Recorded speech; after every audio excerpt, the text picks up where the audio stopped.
markets, headlines, and breaking news 24 hours a day at Bloomberg.com, Bloomberg Television, and the Bloomberg Business app. This is a Bloomberg Business Flash. From the Bloomberg Interactive Broker Studio, I'm Matt Piper. About an hour since trading began, let's take a look at the numbers. The Dow right now is up 0.75%. The S&P, 0.3%, that is. The S&P is up fractionally at about 0.1%. The Nasdaq's the only thing that's down right now, down 55 points, or about 0.2%. President Trump's renewing his claims of momentum toward ending the conflict with Iran. Let's see what that has oil doing. Brent right now at $91 a barrel. That's down 3.3%. WTI is at $88 a barrel. The Bloomberg Dollar Spot Index down 0.2%. The 2-year yield is down nearly 2.5 basis points at 4.13. The 10-year yield is down 2 basis points as well. Thanks to a winter that saw low snowfall, Vail Resorts slid. Hello, my name is DrPaulCottrell. We are live streaming on Rumble, YouTube, and my website, the-studio-reykjavik.com. Please share the links. Ask your social media to follow me. You can follow me on YouTube, Brighteon, Bitchute, and Rumble, X, GETTR, Substack, TikTok, Buy Me a Coffee, Patreon. If you like the work that I do, please help support by purchasing the products that I offer on my website, ebooks, supplements, even course material on immunology and pulmonology. Or you can donate. You can donate through Stripe, PayPal, or Buy Me a Coffee. You can also be a paid member on Patreon or Substack. Please help support the work that I do. All these videos are for free. I'm here to try to inform you on how to improve your health, to slow down the aging process. This is something that I do every day. In addition, how the news can affect your financial situation and how you can benefit from it if you pay attention to me. So thank you for joining. Please go to my store, the-studio-reykjavik.com. The markets are open. The S&P 500 is trading at 7,427. VIX is trading at 18. Euro is trading at 115. Japanese yen is trading at 160.19. So the dollar is stable. Bitcoin is trading below 62,000. Bitcoin is starting to sell off. We have some good news right now that WTI oil futures are trading at 87.78. Now, today is going to be key to see if it's going to stay in this trading range. It's been trading in a range of 88, around 87 to 88 to approximately 94 or $95 a barrel. So about 87 to $95 a barrel. If it breaks a key retracement line of 50% and starts trading below 87, then we are going to have a continual reduction in price for WTI, which will be good. So today is important to see if it breaks the 50% resistance level. If it does, then we're going to have to reassess what the trading range is. But current trading range is approximately 87 to 95, 88 to about 94, depending on how you want to calculate it. We're at the low bound of that trading range. If it breaks the resistance, if it breaks the support level, then we're going to have to reset the trading range, which is a good thing for markets. Now, for the ones that are starting to accumulate positions in shorting oil, this may be a time you'll start seeing that you're turning a profit or you're getting closer to getting in the money. Natural gas is trading at 3.165. It peaked earlier this morning at 3.2. I think the trading range for natural gas is 3.0 to about 3.3. So we're near the middle range. It's probably going to go up a little bit before it goes down. I wouldn't be surprised if it hits 3.2 again and then comes back down. So that's the markets right now. I still have a target for the S&P 500 at 7,800. Right now, it's trading at 7,430. If you want more detail of why I think what I do in terms of resistance levels and support levels, please watch my market updates that I normally publish on the weekend. Take a look at those charts that I create. I give details. Thank you for joining. Please go to my store, the-studio-reykjavik.com, and help support the work that I do and help support your health and wellness. These are supplements that I take every day to slow down the aging process. This is something that I've been doing for a very long time. I've been focused on anti-aging and slowing down the aging process all the way when I was 16 years old. Why? Because heart disease ran in the family. I had a lot of family members that passed away from heart disease. So I've been very vigilant in this and very cognizant of what can happen if you don't take care of your health. So please pay attention to me. I know a thing or two about this subject matter. So with that, you want to start with your anti-aging protocol by changing your lifestyle. Drinking filtered water, staying away from processed foods, reduce your sugar intake, making sure you get plenty of sleep. Mindfulness or spirituality will help. Learning new things, reading and writing and talking to people in the real world. Reduce your social media exposure, especially on social media that's very negative. And take the proper supplementation, proper diet and exercise. You want to be a little bit more on the resistance training than the cardio. Too many people focus on cardio. You want to be about 60-40 split. You want to be about 60% resistance training, weight training, and 40% cardio.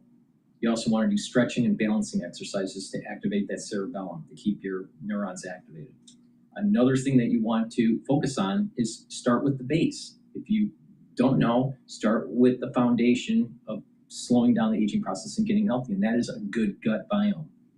Now, I have two great probiotics on my store, the powdered version, which is what I take, and the VeggieCap version, which is very easy to take.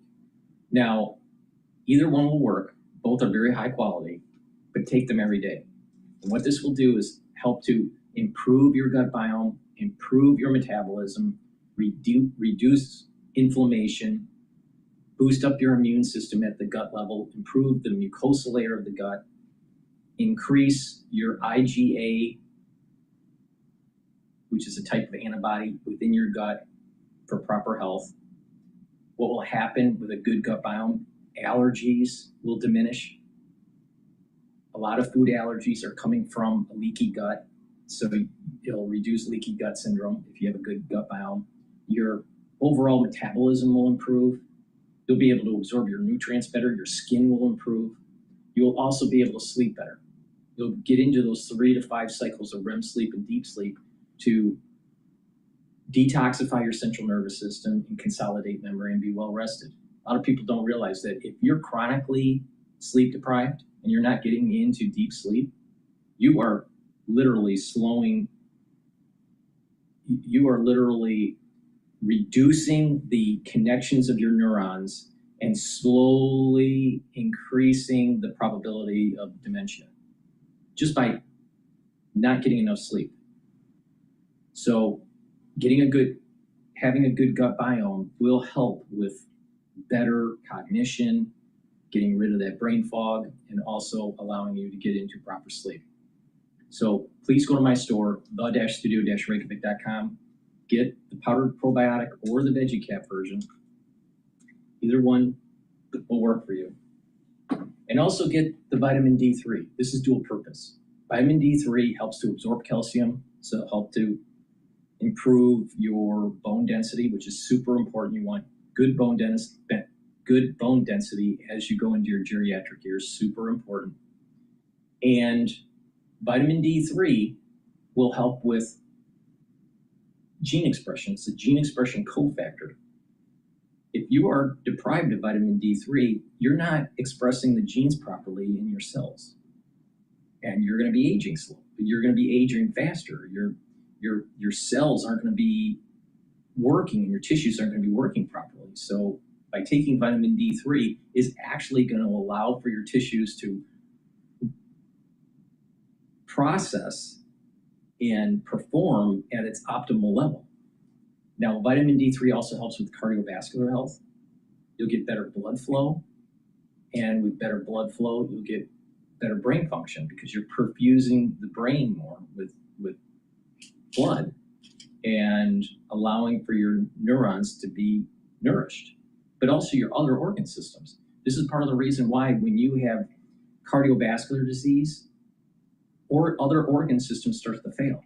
Kidneys, your liver, brain, because it's not perfused properly. And on top of increasing the chances of strokes. So it's really important to take vitamin D3. And vitamin D3 also works during the cold season because it helps to get rid of cells that have been infected.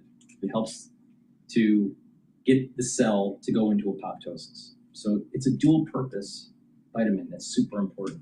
So please go to my store, get the vitamin D3, get the probiotics, use discount 5. If you spend $100 or more, you get a free gift until supplies last. Now, we're gonna go over some of the news. I want to start with the Penn Station stabbing. All right. There was some chaos that took place in New York where there was a stabbing. Let's listen in to the latest from Fox News on this subject.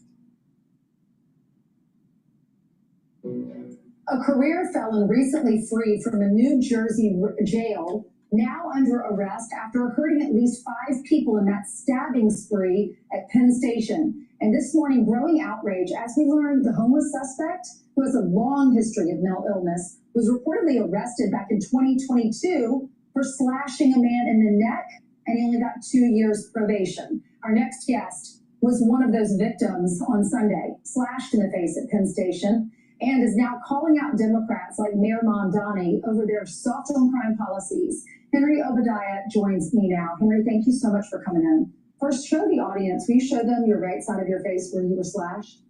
Right here. And then the lip, too. You have stitches in your lip? 3 stitches in my lip.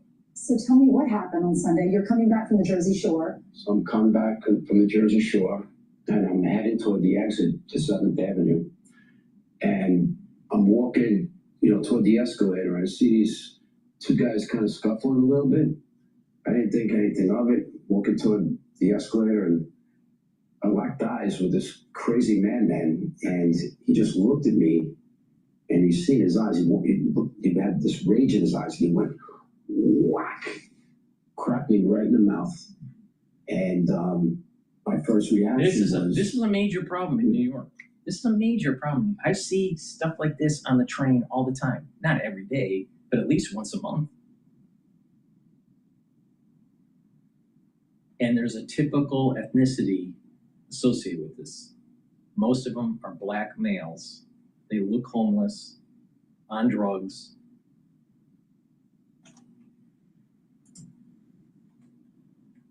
After this guy, when I kill him.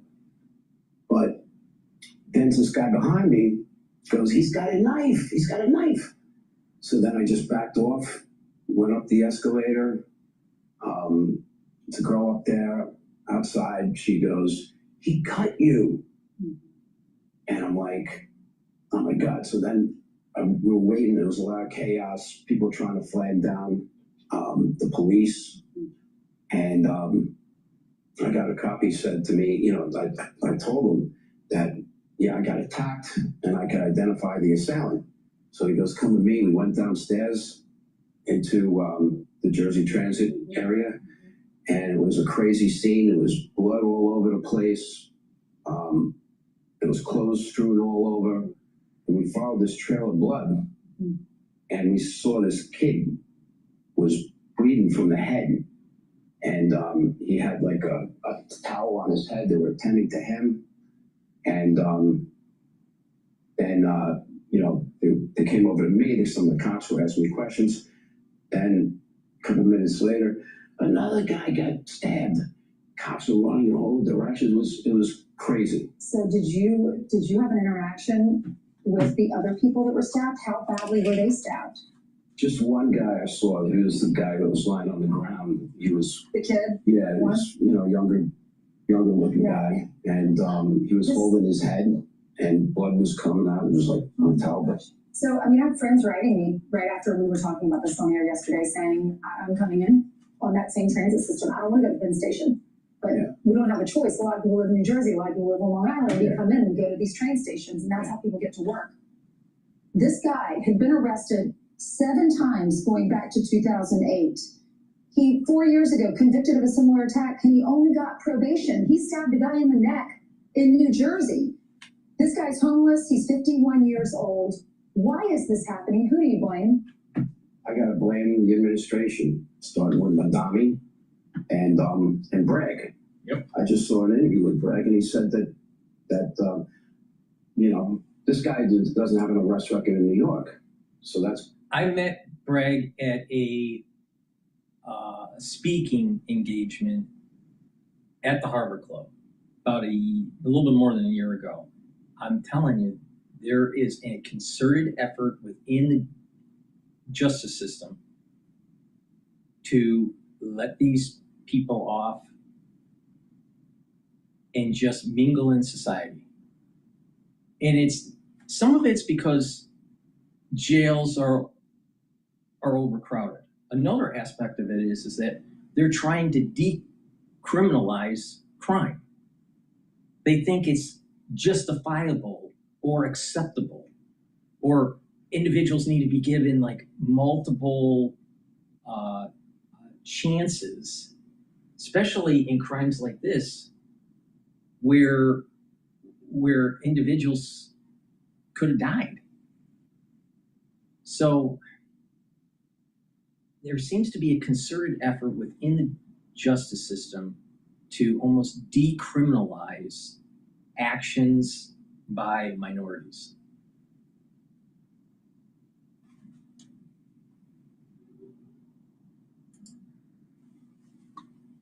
He's out on the street.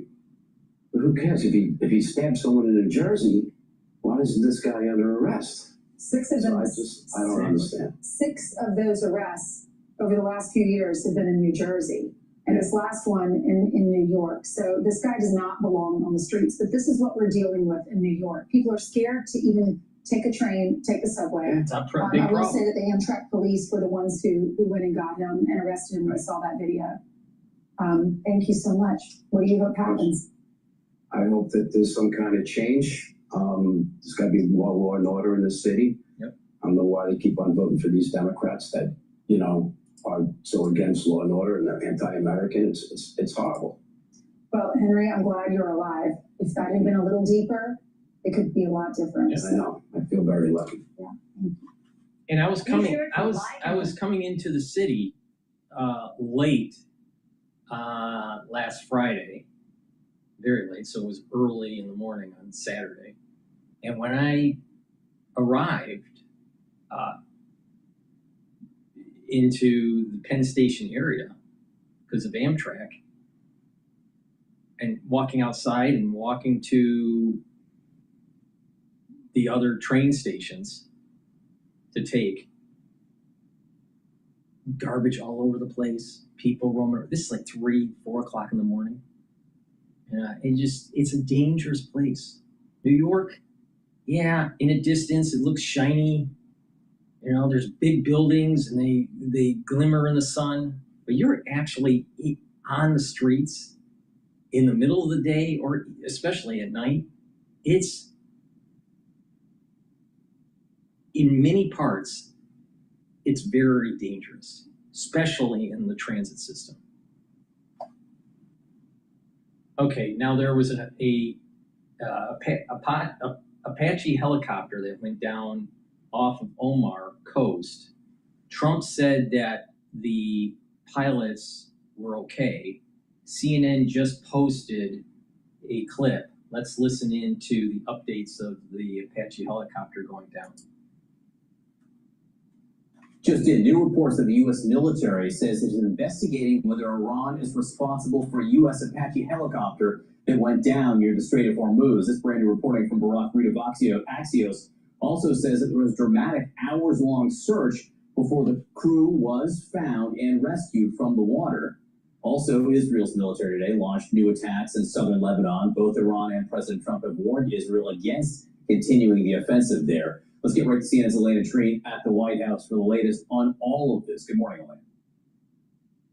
Good morning, Johnny. I want to start with what we know about this Apache helicopter. There was a statement out from CENTCOM this morning saying that at 7:33 p.m. yesterday on June 8th, 2 crew members from that U.S. Army, it was an AH-64 Apache, were rescued by American forces after their helicopter went down near the coast of Oman. CENTCOM says that they were patrolling regional waters and that the soldiers were safely rescued within, they said, approximately 2 hours and are now in stable condition. We heard the president, who was taking questions from reporters about this early this morning, said that none of them were injured and that they are doing fine.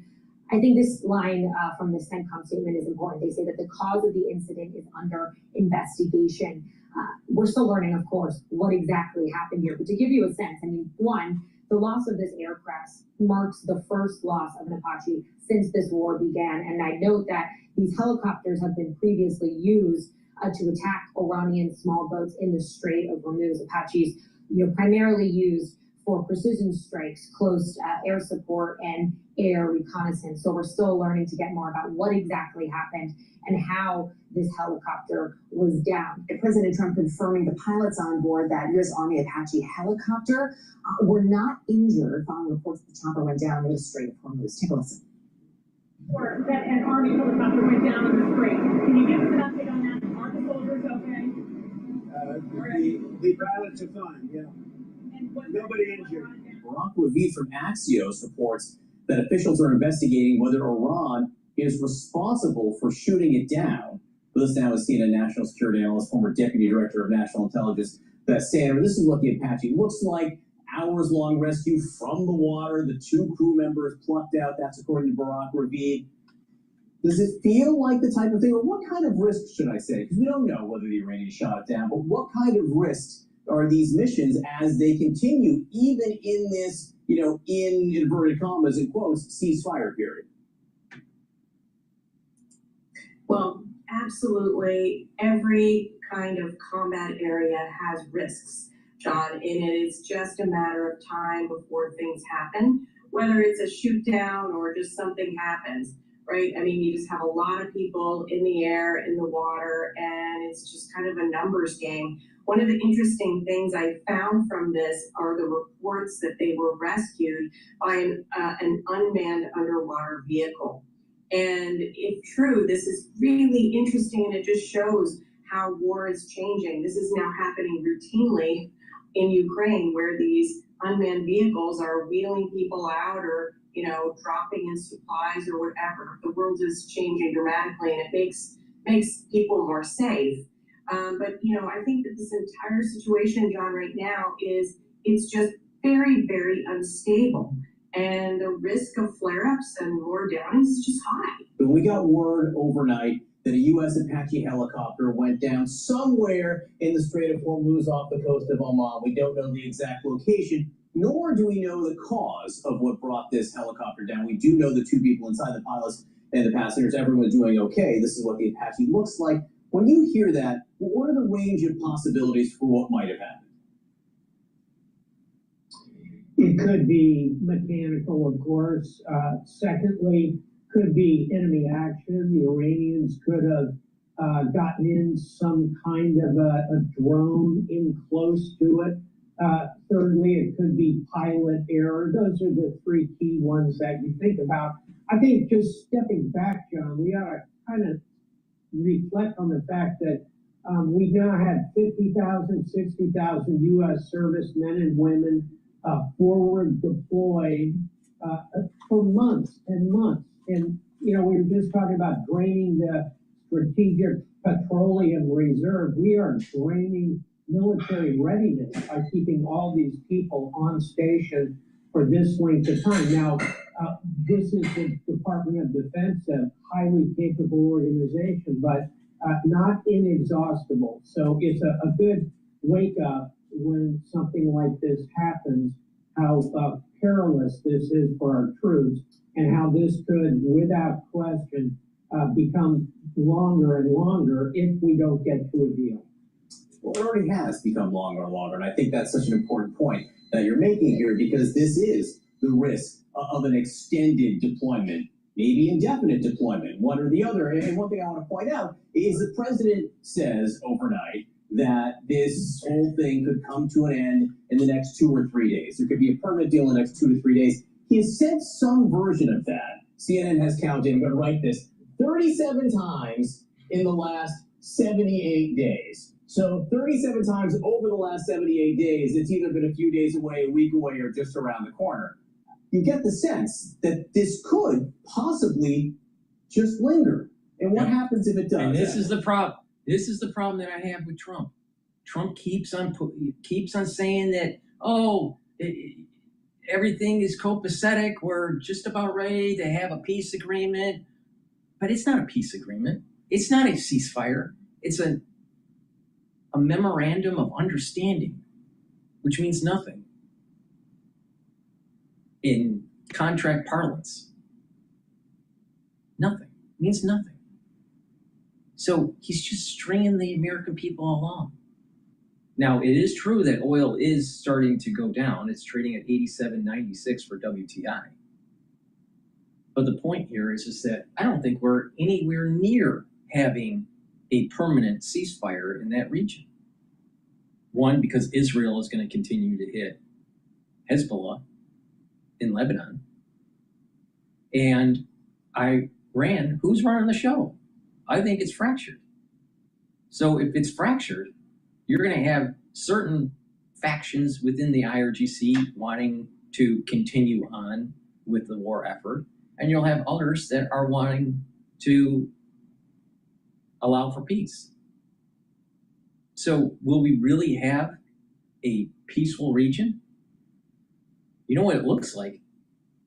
Continuous conflict, and ships going in and out of the strait are going to have to be paying a toll now. So we're worse off.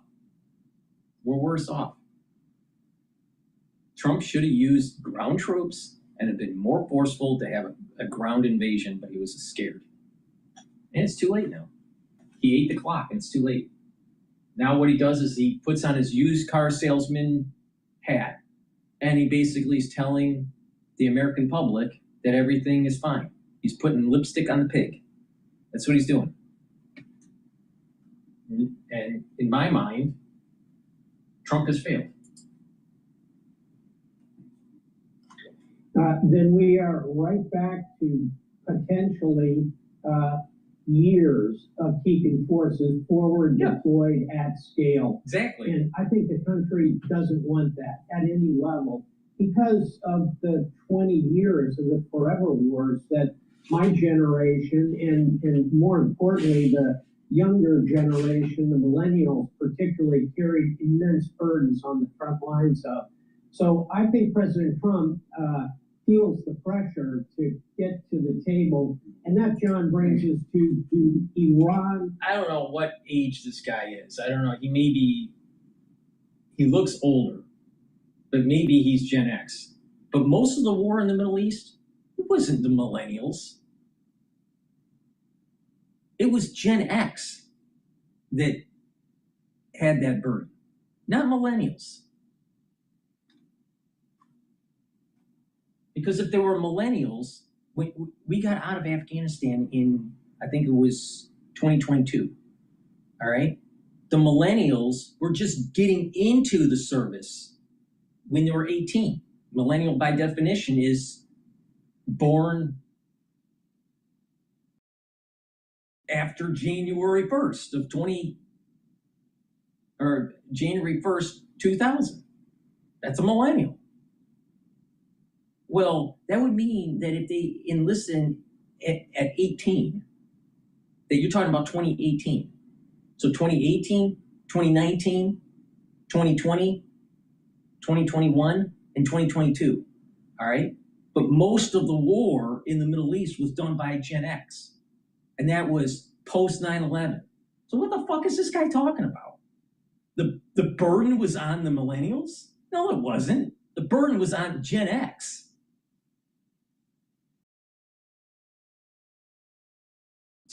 Israel feel that same level of pressure. And I think at the moment, the Iranians are leaning backwards. That's my question. I mean, how can the Iranians handle sort of an indefinite status quo? They also feel a clock ticking. There are really two clocks running here. One over President Trump, who's the central decision maker, but the second clock is running over the Iranians because of the damage to their economy. It's a tale of two blockades. The one we focus on is the blockade of the Strait. The entire Iranian coastline, 1,000 miles, is similarly blockaded at the moment, inflicting significant damage over time on the Iranians. Final thought, John, I'll tell you what I'm also watching that we don't talk about enough is not the Strait of Hormuz, it's the Red Sea and the Suez Canal. The Houthis are still in business down there on the bottom left-hand corner of the Arabian Peninsula, the Western Front, if you will, exactly where you focused it. They launched a couple of missiles over the last few days just to remind us they could shut down another very important waterway. So President Trump has a complex game of chess he's playing here. Admiral James Harvardian, it's great to see you this morning. Thank you so much. But I'm wondering if you could just listen to President Trump, what he said. The reason why I keep on saying that Trump thought he could negotiate himself out of this and not use more forceful kinetic energy led to this situation. He thought he was going to be able to negotiate it because he's such a great negotiator. But he failed. He failed. Ground troops should have happened to control the strait. There would have been casualties, but it had to be done. And the nuclear material has to be in our possession. Either give it to us or we forcefully take it, period. Now, if the military can't do it, then the military should not be getting all the money that we're giving them through our taxes. The generals should not get all these medals. You either can do the job or you can't.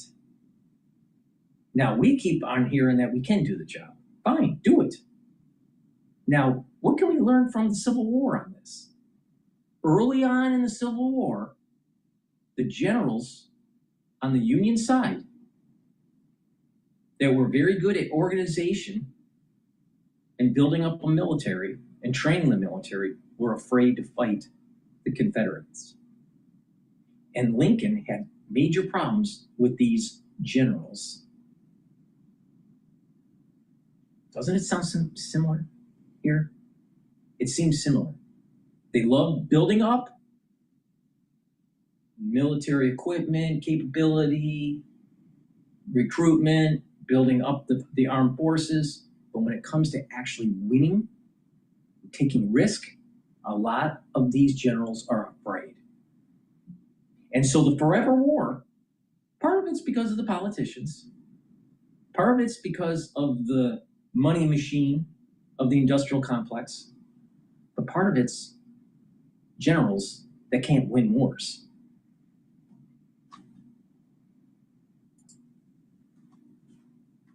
City, he was asked about possible sticking points in these negotiations with Iran.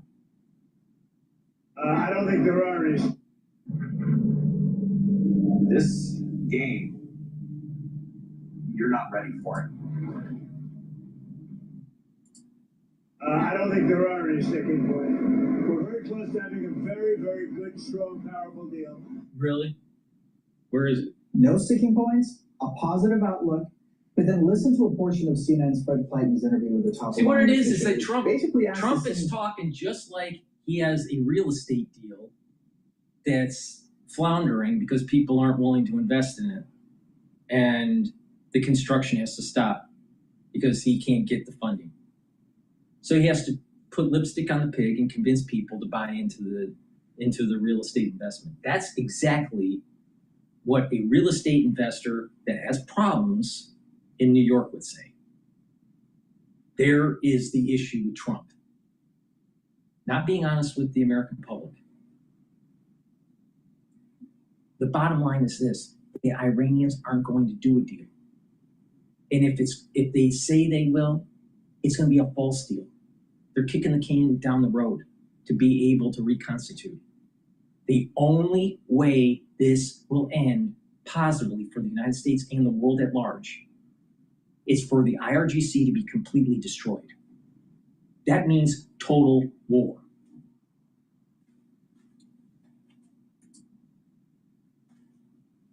And here's what that official said. What are the biggest sticking points now in the negotiations? We do not see a serious will to reach a framework that could actually be implemented. And I think with regard to Iran's blocked assets, this is in fact a very clear and prominent example of that. As for uranium, enriched materials, enrichment itself, and nuclear issues, we are not currently negotiating on those matters.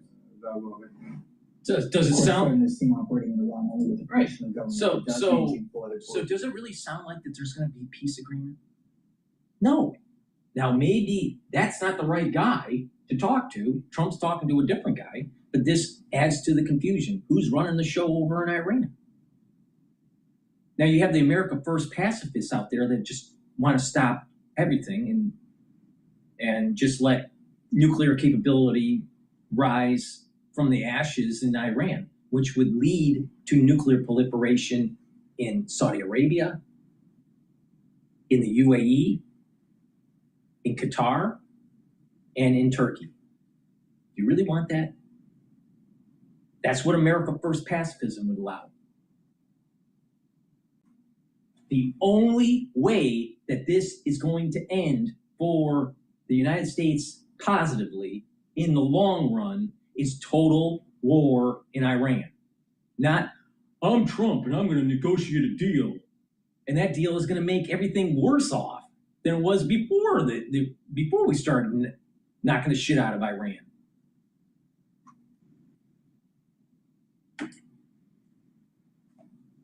Of its reports. Putting all this together, Nafowes, I'm wondering if I can get your take on this. What is your assessment of what is holding up a deal from being finalized? I mean, yet again, two very different narratives that we're hearing. Well, I think the Iranian narrative has been very consistent. So this is, we know there is a clarity on what Iran wants. Iran wants that the United States releases its frozen assets, which is about $21, $24 billion. At least they want $15 billion released, which are in Qatar. Secondly, Iran wants a lasting end to the war as opposed to a limited ceasefire. They want international guarantees, basically either from China or Russia or a Security Council resolution. And they also some management, a form of management of the Strait of Hormuz, whether you're talking about fees or tolls. So the Iranians want their money back. They want to be able to charge tolls, which is antithetical to the freedom of navigation, which is international law. And they still want the nuclear material. So what the hell did we do this for? This is classic Trump.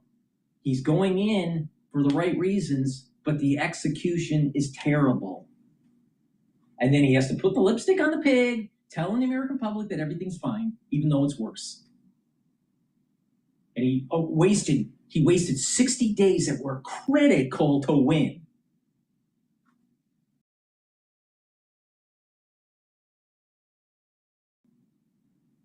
I mean, think about this. The Iranians want to be able to continue to fund their terrorism, add more pressure in the Strait of Hormuz by fluctuating fees, which is antithetical to the freedom of navigation.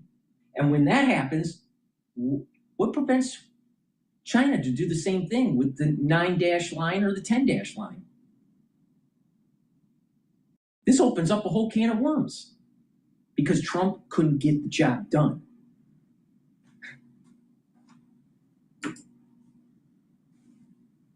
An end to the war, not just between the United States and Israel on the one hand and Iran, but also Lebanon. They want an end to the Israel's war in Lebanon.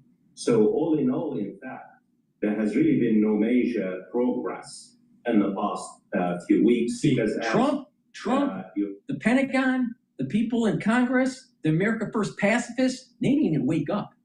There is only one way this ends. and that is complete annihilation of your enemy. This doesn't end unless we win and they have unconditional surrender. But Trump's not willing to do it. Congress is not willing to do it. American pacifists don't want to do it. We have the hegemonic power and the greatest country ever in human history because we are expansionists.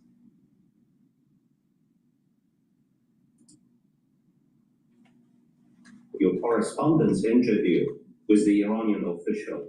Iran does not trust President Trump. And that's why they want operational, they want to verify. And that's why, despite President Trump's repeated positive statements, this tells you a great deal more about President Trump. He is desperate to find an off-ramp. Yep. He wants out. Yep. He is in a terrible strategic bind, especially given the inflation, the gas prices in the United States, and the pain in the world economy. Yep. He's 100% right on that. And Trump failed. Please go to my store, the-studio-reykjavik.com. Get the Boomer Boost. This has 68 nutrients to help to slow down the aging process. It focuses on helping brain function, cardiovascular health, musculature, revs up your metabolism. You have a steady burn of energy. And by taking this regularly, you're going to be able to boost up your immune system, your endocrine system. So please go to my store and get the Boomer Boost. This also helps to control A1C levels when you're building up muscle. Now I have two types of barley. You can get the heirloom barley or the gladiator barley. Heirloom barley will help to detoxify your body, bring down inflammation, and soak up free radicals. That will help with your immune system, your endocrine system, help with joint health. By bringing down inflammation and soaking up free radicals, you're helping with brain function and cardiovascular health too. Super important. So get the heirloom barley. Now, gladiator barley is very similar to the heirloom barley, but it has one added benefit, and that is they'll help to build muscle. Do some resistance training. Take the gladiator barley. Now, you can take the barley separately, or you can stack it. You can stack the Boomer Boost with the gladiator barley or the Boomer Boost with the heirloom barley, and that will also help to control the A1C levels. So I highly recommend stacking it. Now, if you are an athlete, or you want to build more musculature and reduce atrophy, get Myotrol. Now, if you're 40 years of age or older, you're starting to atrophy. Why? Because you have genes that are methylating that prevent you from building the proteins to help with building muscle. All right? Myotrol helps with the gene expression to build muscle. It has polyphenols, flavonoids, and lignans to do that. It also helps the mitochondria health. So you have the energy, the ATP, to maintain and build muscle. So this is very important to take. Now you can stack it for added benefit by taking the gladiator barley. So if you're 40 years of age or older, take the gladiator barley, do some resistance training, take the Myotrol, it'll help to build muscle. Now if you're an athlete and you want to build strength for your sport, so you do your routine, your daily routine for building strength for your sport, take the gladiator barley and the Myotrol together, and you'll get faster gains and you'll be able to recover quicker because the gladiator barley also brings down inflammation. So please go to my store, get the Myotrol, the barley, and the Boomer Boost. And like I said, stack them. And by stacking them, you're going to get the synergistic benefits. Please go to my store, use discount 5, get $5 off any order. If you spend $100 or more, you get a free gift until supplies last. All right, tariffs. Trade shakeup. White House drops sweeping tariff plan. Now, wait a minute here. I stated yesterday that how Trump is failing. Trump is failing in Iran. Trump is failing with the cost of goods and services in the United States. He failed with the tariffs. Now, at the beginning of the whole process a year ago, more than a year ago, I was for the tariffs because it was bringing back manufacturing. But is manufacturing really coming back? No, a lot of promises. What about all the data centers that are being built? Most of them are empty. They don't have racks. They don't have chips in them. And some of them are still in kind of like a building phase or trying to get approved by city council and all this stuff. So a lot of this construction is on paper and not in reality. And then he says that we have $17 trillion or $18 trillion coming into the United States in FDI, foreign direct investment. Really? I don't think so. It's on paper. It's a promissory note. It's a memorandum of understanding. If you go back to the agreements that were signed, by Trump and the Islamic nations, like Saudi Arabia, Qatar, UAE, how much of that stated a memorandum of understanding versus a contract? And you'll be shocked. This is the point I'm making with Trump. It's all bluster. It's all BS. Not all of it, but there's a lot of hyperbole with Trump. Now with the tariffs. So I was for the tariffs, hoping that manufacturing comes back. But then it was bounced by the Supreme Court saying you can't do that. You can do it this way. Okay. Well, why didn't his lawyers do it the right way at the very beginning instead of causing this havoc? Now companies are asking for a reimbursement, even though they passed on higher costs to their consumers, to their customers. Does the consumers get reimbursed? Oh, we got an extra amount for our taxes in 2028. Our refunds were a little bit larger. But it was eaten up because of energy costs. So is the American people better off? No. The companies they charged have higher prices for their goods and services now, and they charge higher prices to the consumer that paid it. And those companies are getting a reimbursement. So the companies increase their profit through government subsidies. That's what happened. That's what happened. Now, either Trump is stupid, which is possible, or he did it on purpose. Who knows? So now we have another fiasco with tariffs that cause more instability in the economy. People are on edge. The cost of goods are worrisome. You have the problem with oil. You have the problem with the war in the Middle East. You have now tariffs again. See, Trump, please focus and solve a problem to completion. To completion. So let's play Fox Business. It was posted an hour ago about trade shakeup. White House drops sweeping tariff plan. What's going on here? Well, welcome back. Good Tuesday morning, everybody. Thanks so much for joining us this morning. I'm Maria Bartiromo, and I hope you're having a great morning. It is Tuesday, June 9th. It is 7:01 on the East Coast. The White House unleashing new tariff proposals on 60 new countries under Section 301 of the 1974 Trade Act. Those countries, including the European Union, could see imposed duties of between 10 and 12.5% over forced labor laws, arguing American workers are competing on an uneven playing field. Joining me now is the United States Trade Representative, Jamieson Greer. Jamieson, great to have you. Thank you so much for being here. So this causes more instability in the markets and causes more inflation. And on top of this, you have Warsh, the new Federal Reserve Chair, pushing for the target rate to be 3%, not 2%. In other words, he thinks that it's okay to erode the middle class purchasing power by 1% more per year. So people that are invested in the stock market will get richer.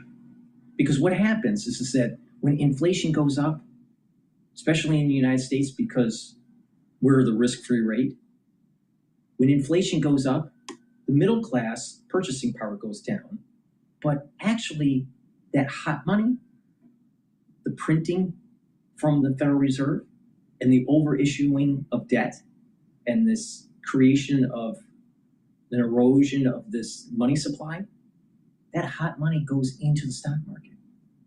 So the stock rises more than 1%.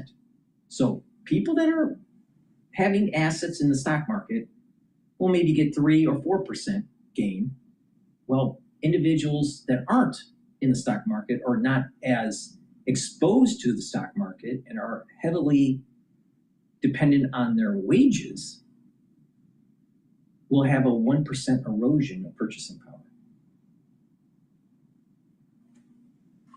That's what Trump's doing.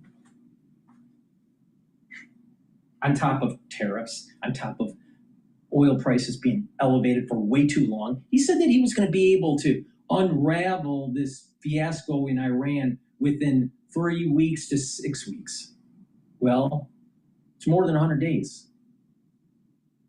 And it's still a problem. Once again, Trump failed.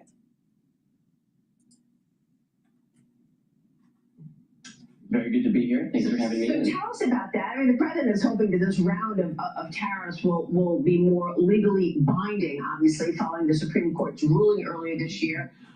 What is most important for us to understand these new tariff actions put into place? Well, first of all, remember, the president's policy has never really changed. Since day one, he's been combating unfair trading practices overseas, which we believe are leading to this massive trade deficit that ballooned to $1.2 trillion. We have a huge problem in the United States because for the last 30 years, we've been shipping jobs out.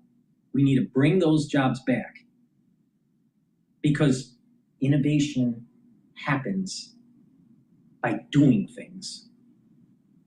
Now, globalization helped a little bit. But it's time for localization. This is the reason why tariffs are a good tool to try to bring that back, bring that manufacturing back, bring back more companies, allow for our youth coming out of high school, coming out of college to be employed and learning a skill, learning a career, instead of globalization. I don't care about jobs in India. I don't care about jobs in China. I care about jobs in the United States. And there's been a lot of unfair trade practices on both sides, in the United States and in Europe and in China. We don't have free trade. We have barriers, right? But the point here is that we have to start thinking local. Localization. Not only to employ more people that are citizens and to allow for innovation to take hold and to have that economic clustering and have a better tax revenue base, but it allows us to have the military prowess that we need. We're starting to see this as a major problem in the Middle East with the war with Iran. We can't make enough Tomahawk missiles. We can only make just under 100 a year. You can blow through 100 in one night in Tomahawk missiles when you're doing offensive operations. One night takes 1 year to make. That's a problem.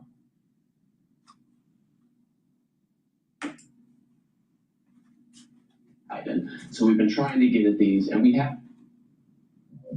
With YouTube Music Premium, listen ad-free, offline, and in the background. Plus, download podcasts for on. So we've been trying to get at these, and we have been very successfully over the past year. One of these issues, which you just highlighted, is the tolerance of forced labor in supply chains. For over 100 years, the United States of America has had laws on the books saying that we will not import goods that have been made in whole or in part with forced labor.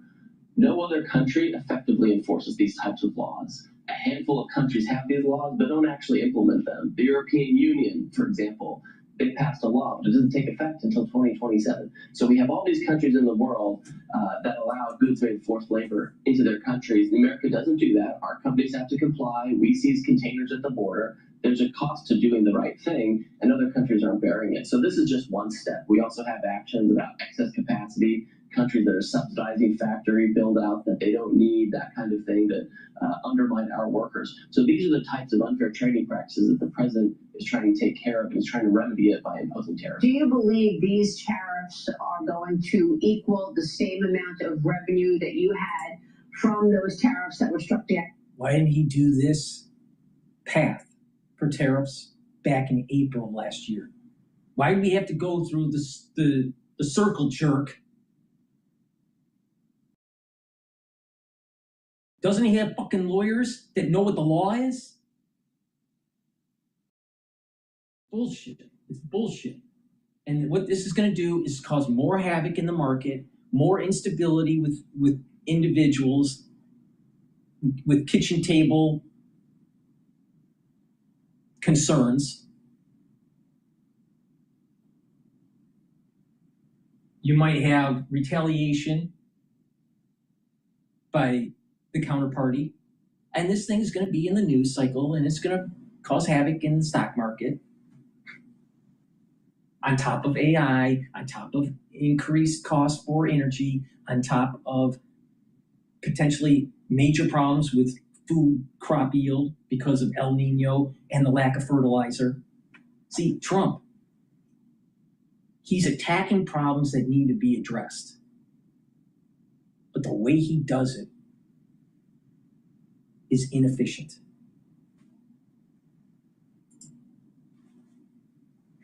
By the Supreme Court. Listen, tariff revenue is incidental to what we're doing. We're imposing tariffs to reshore supply chains to remedy unfair trading practices.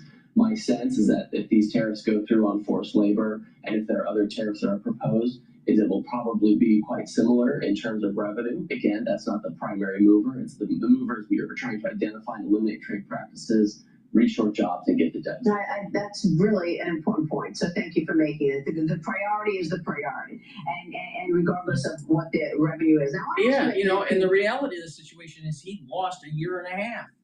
He could have done this path a year and a half ago.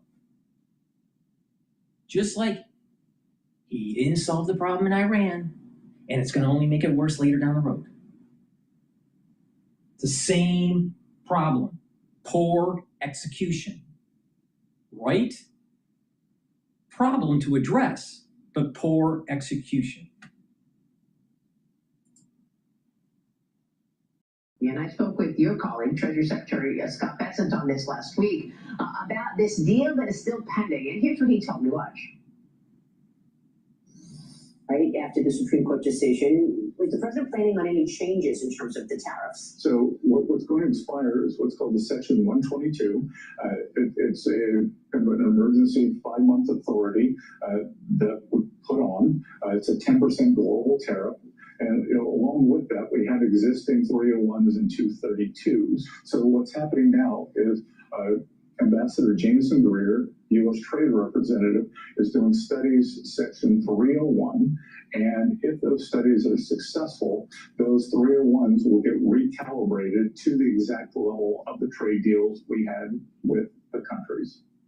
So the issue on Europe is, he said that there was a 15% tariff, and you're waiting on Europe to agree to that. Where does that stand, Jameson? So we made a deal with Europe last summer.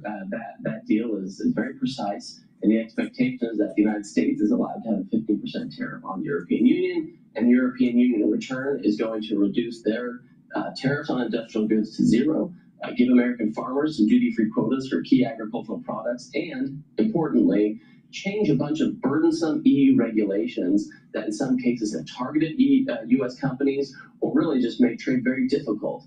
And the European Union, they are passing a bill to deal with the tariff element of this, and that's proceeding through the parliament. However, with respect to some of the non-tariff barriers or burdensome regulations, we haven't seen a lot of flexibility on that yet, even though they've promised it. So I just saw my counterpart last week when I was in Europe to talk to him about this. I'm in constant contact with our ambassador in Brussels, and we're pushing really hard for the European Union to change these laws that not only target American companies, but are bad for European business too. And that includes the digital services tax and other fees that the Europeans put on American companies. That's exactly right. And they have things like something called the EU deforestation regulation, which they want to use to target deforestation that's going on. And listen, we agree, we don't want illegal deforestation, but the United States should not be the target of that. We have very good forest practices. We have clean manufacturing, all of these things. We should not be the target of these regulations that the EU is using to slow down business. Yeah. The last time we spoke, Jameson, we talked about your work on Canada and Mexico as well. You said you were going to get deeper into the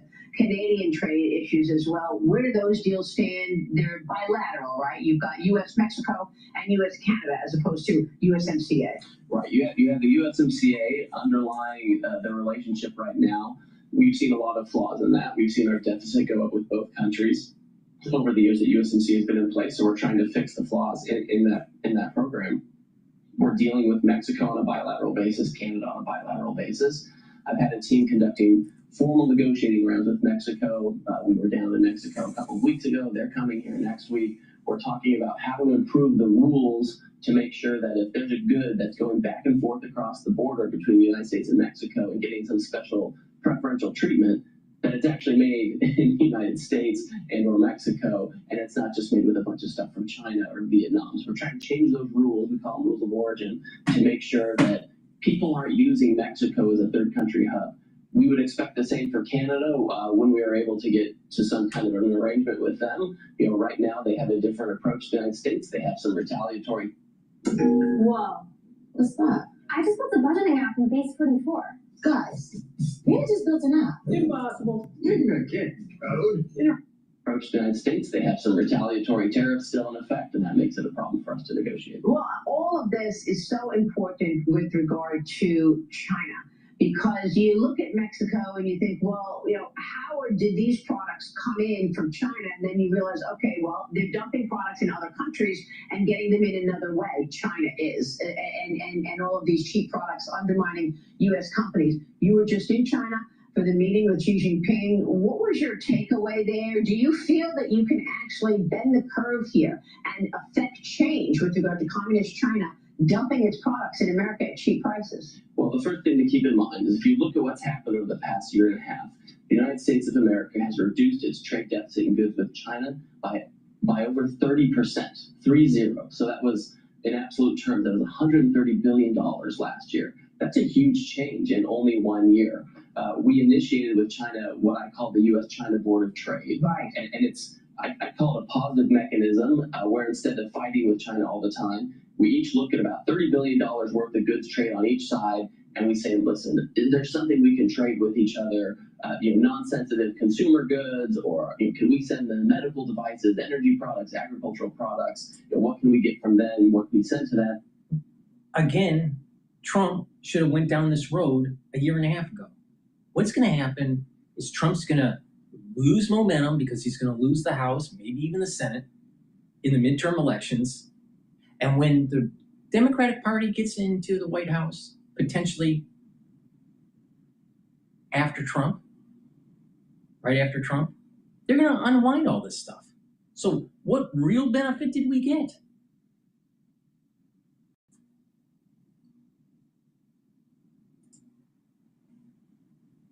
Balanced way in non-sensitive goods and really manage the trade, because our two economies are so different, our politics are so different. We have to manage the trade, we have to get that deficit lower, we have to get the trade more balanced, and we're already well along the path to doing that. But not everything is the same, right? I mean, T-shirts from China is one thing, but semiconductor chips from Taiwan is another thing. So are there industries that you would deem too critical to even get a pass in terms of tariffs? We're talking about pharmaceuticals and semiconductor, all the areas that President Trump has talked about that we need to wean ourselves off the supply chain of China. You're exactly right. So we're already doing this. We have what we call Section 232 tariffs. These are national security tariffs.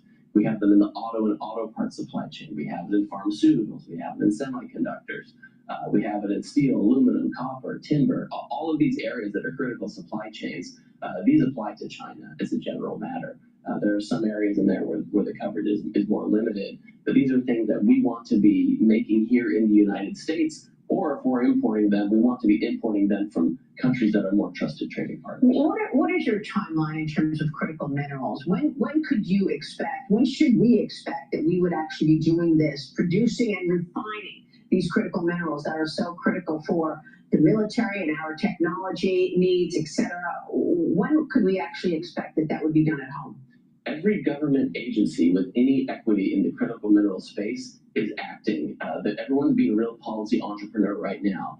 We have the EXIM Bank that has started, and the Development Finance Corporation. They have started a vault. Project Vault. Exactly, where they're buying up any available critical minerals. We have the Departments of Commerce, War, and Energy putting money into new mines in America, new processing facilities, and new downstream manufacturing to make projects that are on the cusp of being economically viable, making them economically viable. So we actually have magnets rolling off the line in South Carolina. We have a new discovery of heavy rare earths in Utah. So we're moving along quickly. Now, there are 60 critical minerals, and so some of them are on different timelines. Some were much closer to having independence with us and with allies. Others might take some years. Yeah, so some years. We're still some, because when you think about, China continues to undermine the United States on so many levels, because they do, whether it's cyber attacks or other things, surveillance, nonstop surveillance. You can't really say, well, we're going to decouple from communist China because of all of this bad behavior, because we need their supply chains. Well, and listen, the president has never said we're going to decouple. Right. What we've said is we have to manage this trade. We're always going to have some trade with China. Right now, we are importing critical minerals and rare earths and other things from them. But we have some really ambitious projects that are going into place right now. Not just in America, we're doing it in tandem with Australia, we're doing it with countries like Malaysia, even Brazil, where sometimes we have some tension. We have mines there that we're exploring with Brazilian partners. So I think a lot of this is going to happen quickly. Yeah, it's very important, the partnerships that the president has put in place with all of those countries. It's true. James, it's great to have you this morning. Thank you. Thank you very much. We so appreciate you and your leadership. If things are so great, why is the unemployment rate U3, what is called U3, the unemployment rate is at 4.3%, roughly.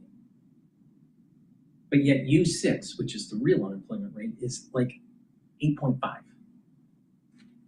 Please go to my store, the-studio-reykjavik.com. Get the vitamin C and magnesium. This will help to boost up your immune system, help with brain function, and help with your skin.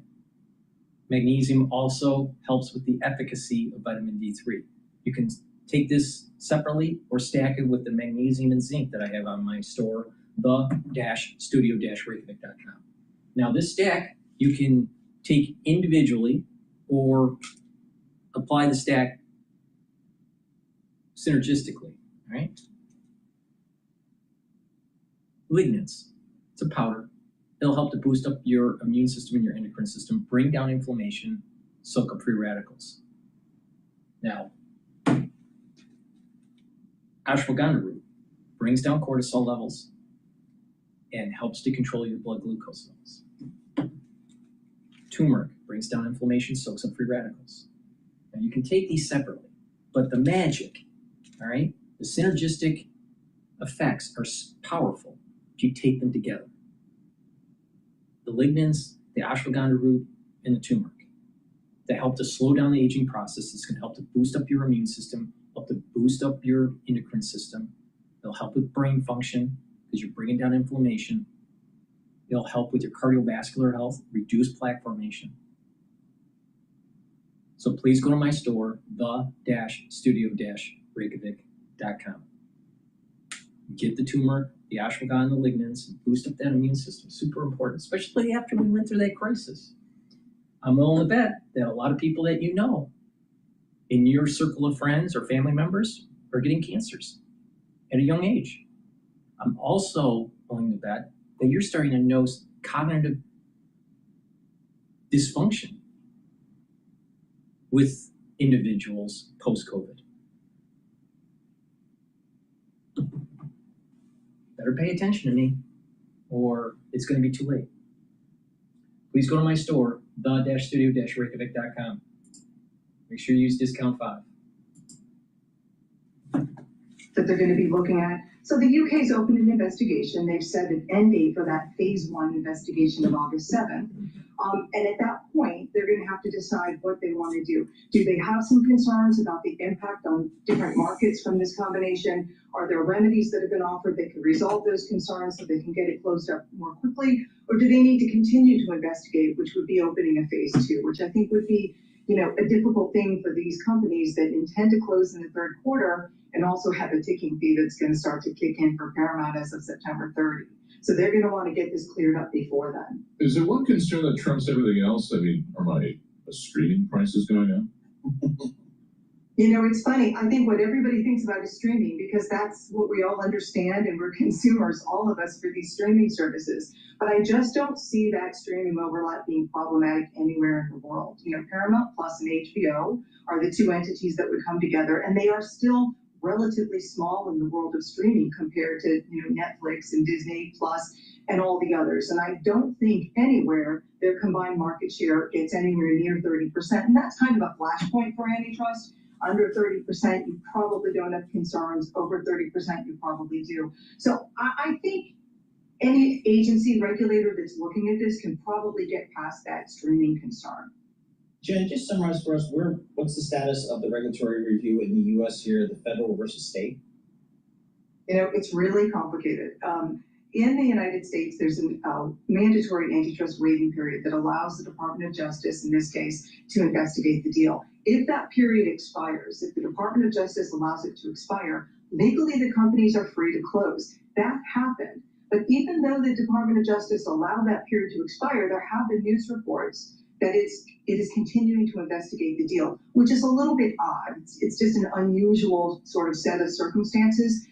Even if that period has expired, the Department of Justice could still do something. They could still sue, which I highly doubt they will, or they could still seek remedies and enter a consent order. There's nothing that stops them. But if they don't do something and all these other clearances come through, the companies legally can go ahead and close their deal. Now, we've heard that the states, led by California, a group of states, I should say, are thinking about suing to block the deal as well. If they do that, what they're going to need to do is get a preliminary injunction, because the time it will take them for a judge to get to a decision on permanently blocking the deal is, probably 9 months, 8 months, 9 months, maybe even more from the time they file. And by then, I think the other clearances will probably be in and the companies could close. And it is much harder to get a decision on winding a deal. So the first thing they would do is seek a preliminary injunction. And that process can be much quicker than permanent. It can get resolved within about 4 or 5 months. All right. A lot of moving parts out there for this deal. Paramount, Skydance, and Warner Brothers Discovery. I know folks in LA are very, very nervous because it could mean a loss of a lot of jobs out there. Jennifer Reed, Senior Litigation Analyst for Bloomberg Intelligence. Yes, we have litigation analysts in Bloomberg Intelligence. Why? Because they're critically important on these big M&A trades as to whether these deals get done, what kind of timing is involved, what kind of concessions may be needed to win approval. So extraordinarily important for Bloomberg clients here. S&P 500 down 85 points to down 300. NASDAQ off 500. That's 1.9%.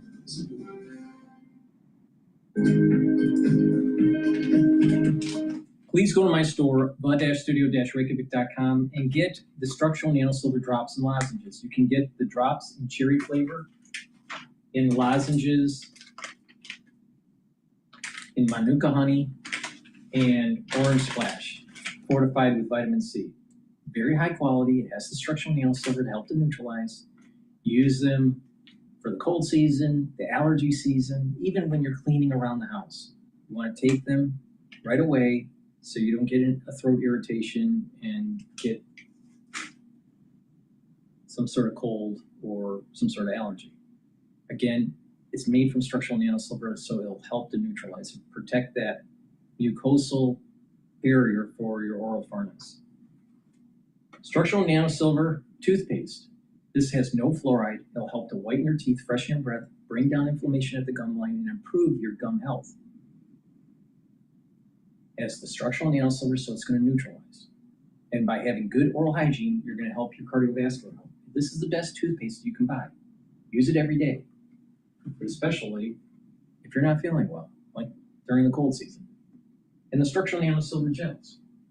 I have it in the tube form and the quick dispenser form called Renew. It's dual purpose. You put it on a cut, an abrasion, or a minor burn and help to heal it about a third of the time quicker. You can use it as a daily skincare.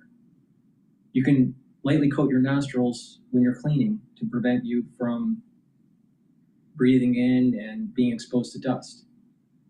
If you are sick or someone around you is not feeling well because of the cold, just the common cold, put it on your hands, around your mouth, around your eyes, around your ears, lightly coat your nostrils. They'll stay active for 5.5 hours. Now, if you have an allergy and you're outside, again, lightly coat your nostrils and it'll help to neutralize those antigens that you're breathing in that cause the allergy. So you're trying to reduce your exposure. So please go to my store, get the structural nail silver gels. Make sure you use discount 5 and you get $5 off any order. Let's listen into Fox Business about Kevin Warsh, the Federal Reserve Chair. Smart founders know something most people miss. Get your domain name even if you're not ready to launch your business. With Wix, you can grab yours now and then get to work. Welcome back. Let's check futures this morning. We've got a rally underway this morning with the Dow Jones Industrial Average right now up 108. The NASDAQ is up 223. And the S&P 500 is higher by 33 points right now. This following a mixed market yesterday. The S&P 500 and the NASDAQ finishing higher as chip stocks rebounded from last week's sell-off. Interest rates this morning meanwhile look like this. Take a look at rates where we see the 10-year yield pulling back down 0.5 of a basis point, sitting at a level of 4.55%. We're all waiting and watching on Kevin Warsh at his first policy meeting next week as the new chairman of the Federal Reserve will begin leading that meeting next week. Speculation increasing in the markets that a rate hike is possible through periods of persistent inflation. Joining us now is former Treasury Undersecretary, former World Bank President, and American Global Strategies Vice Chairman, David Malpass. David, great to see you. Good to see you. Thank you so much for being here. So what are your expectations for next week's big meeting? Kevin Warsh is first as chairman.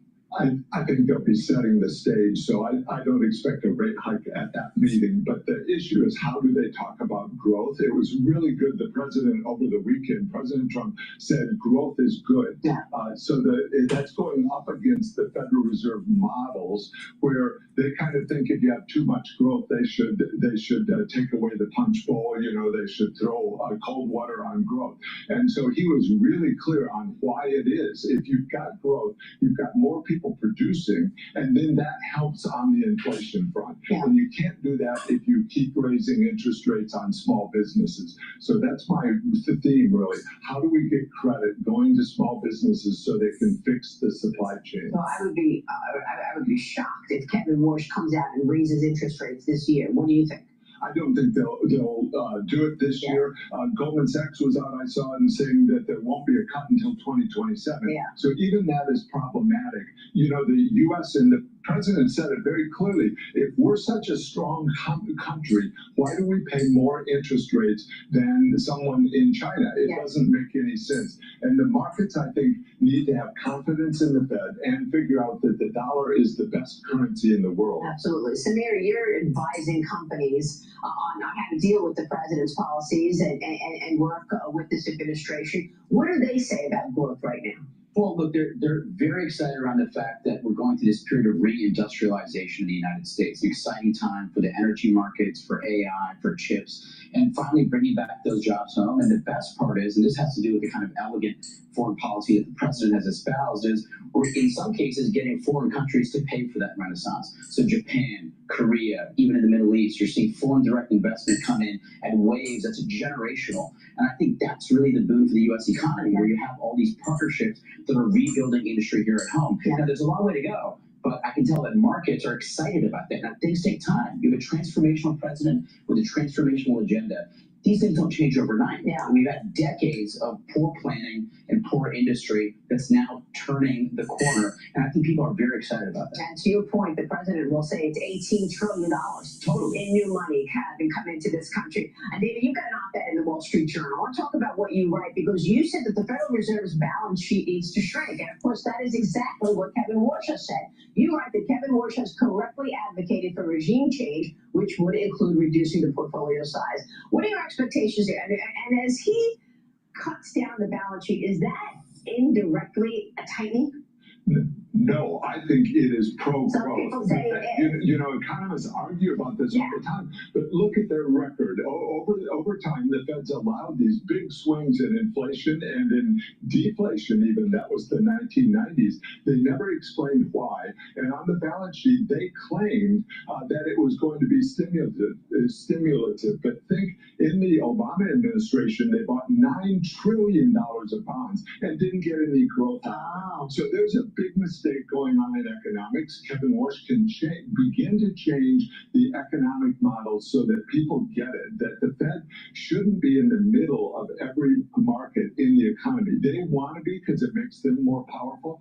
That's what I was writing in the journal. But I think he's confronting the members of the Federal Open Market Committee. They're really entrenched in economics.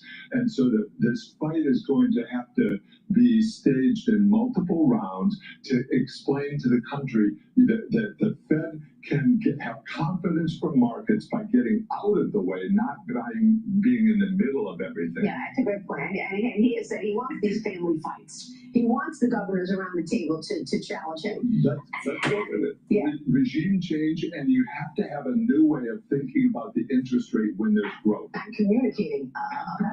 Let's talk about the key economic data out this week. So we got the CPI number out this tomorrow.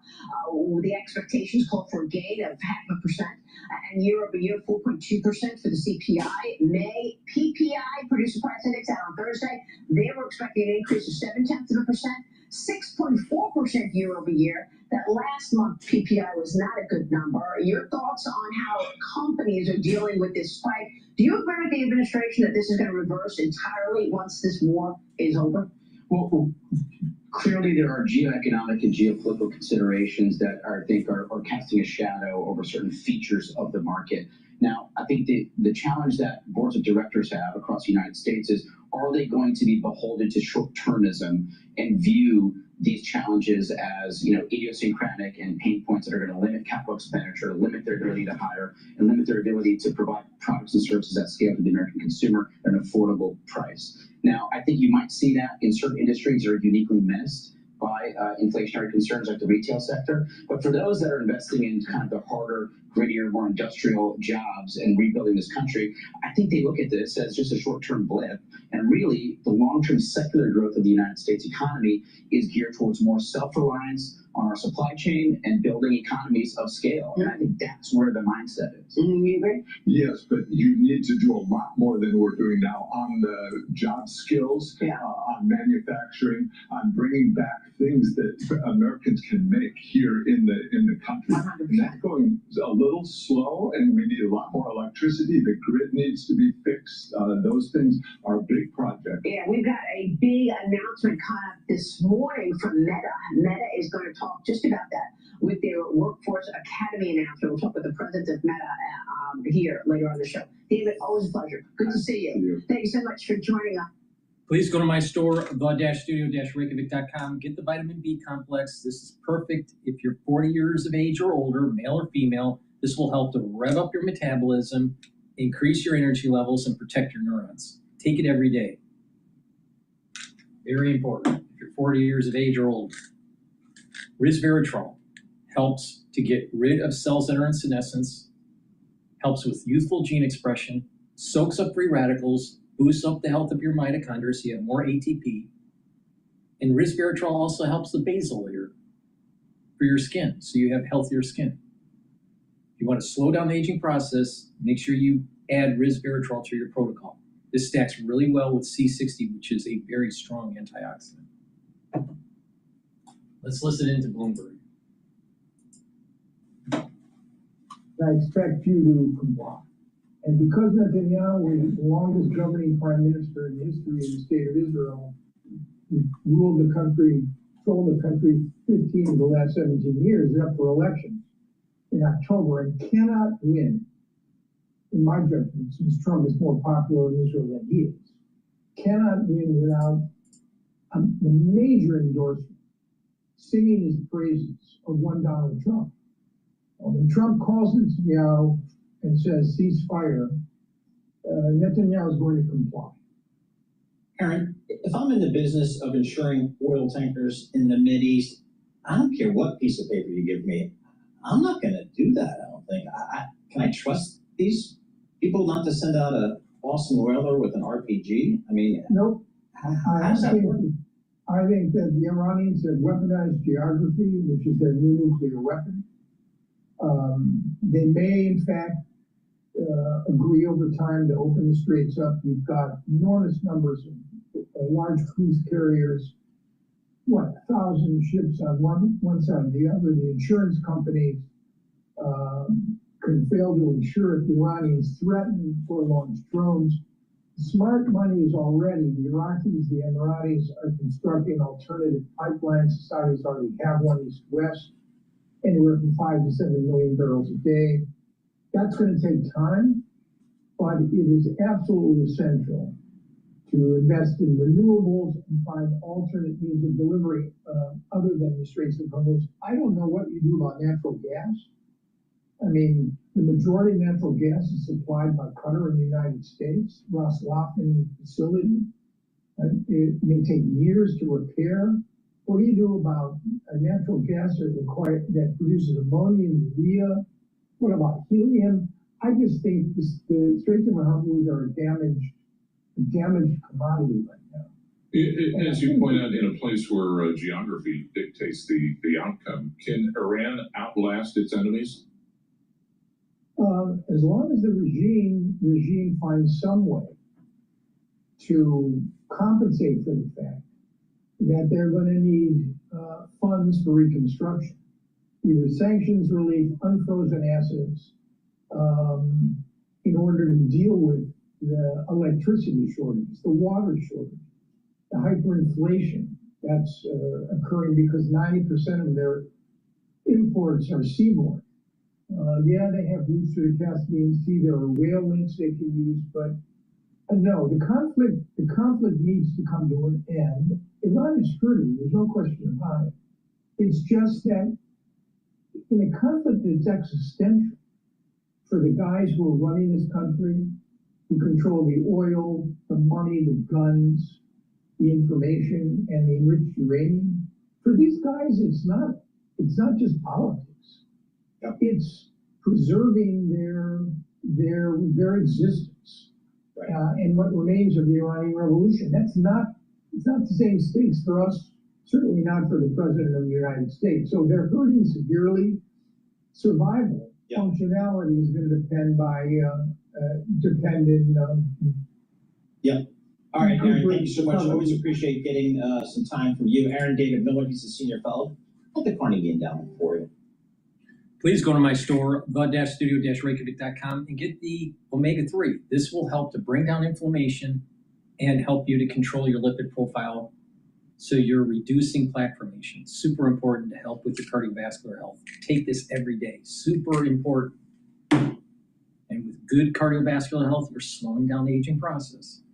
Good night formula. Take it every night so you get into 3 to 5 cycles of REM sleep and deep sleep. It has tryptophan, melatonin, GABA, and passion flower to allow you to detoxify your central nervous system, to consolidate memory, and to be well rested. So please go to my store, the-studio-reykjavik.com, and get the Good Night Formula. Another great supplement that I have is a liquid version where you have Max 35, Max 14, or Cleanse. They're at different parts per million. It has structural nanosilver. You take a teaspoon a day, every day, swish it in your mouth, gargle about 20 seconds or so, and this will help to neutralize and help to improve your oral cavity, your oral pharynx, maintain your mucosal barrier, and help the health of your epithelial cells. This will help to boost up your innate immune system. I do this every day, teaspoon a day, every day. Either the max 35, max 14, or cleanse. They're at different price points. I've been doing this for over 6 years, every day. If you have a common cold, take a tablespoon or two and swish it in your mouth, gargle, and then swallow it. Now, if you do this on a regular basis and you stack it with some of the other supplements, you're going to radically slow down the aging process. So let me tell you what the protocol, the anti-aging protocol is. And you can add other supplements to it. The foundation, the probiotics. The first pillar on that foundation, the max 35, max 14 or cleanse to boost up your innate immune system. Second pillar, C60, which I will talk about shortly here, will soak up free radicals, boost up your energy levels. Turmeric, ashwagandha, and lignans is the stack for the third pillar to help with the immune system and the cardiovascular system, brain function. And Boomer Boost, rev up your metabolism and have a steady burn of energy. But you get a lot of other benefits from Boomer Boost, like brain function, improvement of your musculature, helping with your immune system and your endocrine system. So please go to my store, the-studio-reykjavik.com, and get the great supplements that I offer. Make sure you use discount 5 to get it. You get $5 off. All caps, discount 5. Get the Goodnight Formula, the omega-3, the max 35, or the cleanse. It's a great way to slow down the aging process and to get healthy. These are products that I take every day to slow down the aging process. So please go to my store, the-studio-reykjavik.com. Let's listen into Al Jazeera here. Thinking, am I going to be next? We already see fans from Morocco or from Congo recently that had purchased tickets, that had paid everything to be able to travel to the US, and in the last moment discovered that they were not welcome. This has a huge cost on football fans, and FIFA is nowhere to be seen.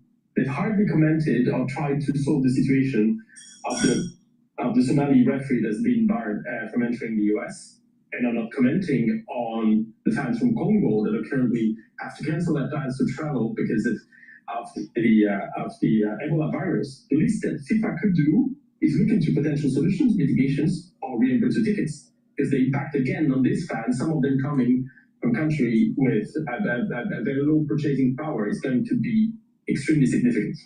Ronan Yvonne, thank you very much for your time. Thank you. The United States top immigration official Tom Homan has told Al Jazeera he's not familiar with the case of FIFA referee Omar Artan. Artan was set to become Somalia's first World Cup referee, but US Customs and Border Protection blocked him at Miami Airport due to vetting concerns. He says, despite the circumstances, he is in a positive mood and will now focus on the next challenges in his refereeing career.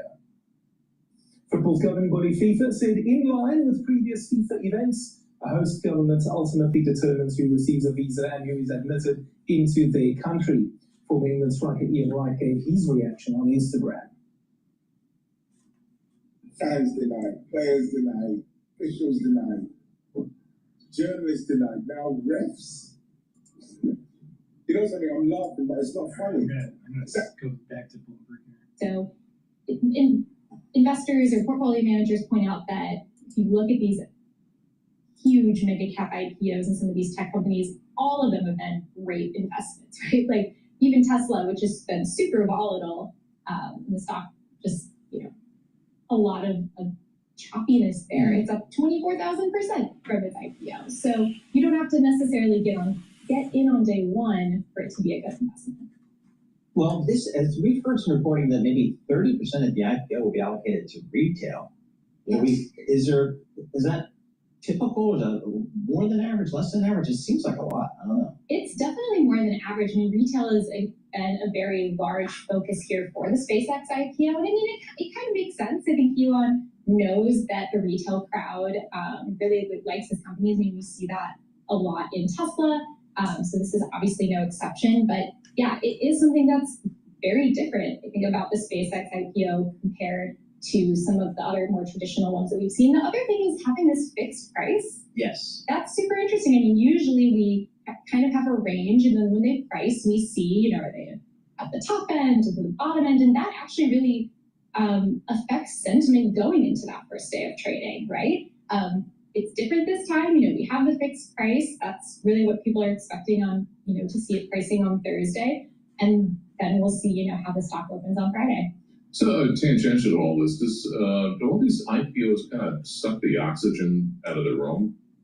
They definitely can, especially when you consider how much money is coming to the public markets, and it can be, you know, just a matter of a few months here.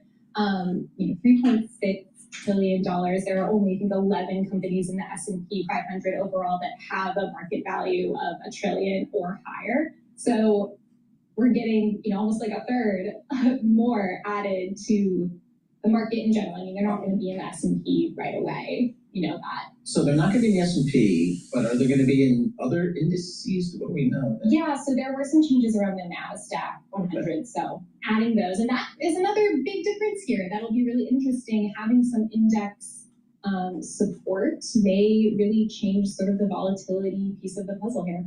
And when do the lockups expire? What you were saying, Paul? Typically 180 days, but yeah, it can depend. It's sort of. I mean, can we gauge, like, you know, just the extent of selling, or who's going to hold on to it at that point? Yeah, so we'll have some indication of when the lockups end, and usually you can even you can see, you know, what investors are maybe eligible in certain lockups. Sometimes there are different rules around, like, if the stock price is at a certain level before their first or after their first earnings as a public company, then certain insiders can sell. So we'll see some of those stocks come online over the course of the next few months.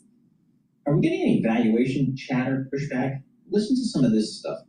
Multiple of revenue for some big tech IPOs. Snowflake came out at 3 times revenue. This is courtesy of Dan Curtis, Bloomberg Television in London. Uber came out at 7 times revenue. Tesla 20 times revenue. Facebook 22 times revenue. SpaceX 95 times revenue. Yes. What's the chatter there? So this is something that I've heard from investors also when they're advising their clients that, you know, maybe you don't want to buy in right away. The valuations are really high, and there might be a better entry point as we, you know, see SpaceX grow. Yeah, interesting. I mean, this is a call on Elon. Not to mention that Elon's going to have complete control. 85% voting control, and he's got some of these stock award thresholds that can make him a gajillions of dollars if we put 1 million people on Mars. I don't know what's going on. Carmen Reineke, it's your job to figure it out. I'll just listen to what you had. This is a great story, folks. Check it out on the Bloomberg Terminal and on Bloomberg.com. Carmen Reineke, Deputy Team Leader, U.S. Equity. She's got a great story. If you're thinking about getting into SpaceX for the IPO, I would wait. Because I think what's going to happen is there's going to be a big rush of retail investors, big rush of institutional investors, and a large rush of index funds to rebalance to get that SpaceX in to their fund. And then all of a sudden it's going to start to correct. And you may see about a 30% drop from the high. So I'd wait it out. Now it may take a quarter, 3 months or so, but just wait it out. And once you see that drop, then buy in. Now you may see it climb, but then after 2 weeks, 3 weeks, maybe even 4 weeks, then you're going to start seeing it drop. And it could be a 20 to 25, 30% drop. And that would be the time to buy.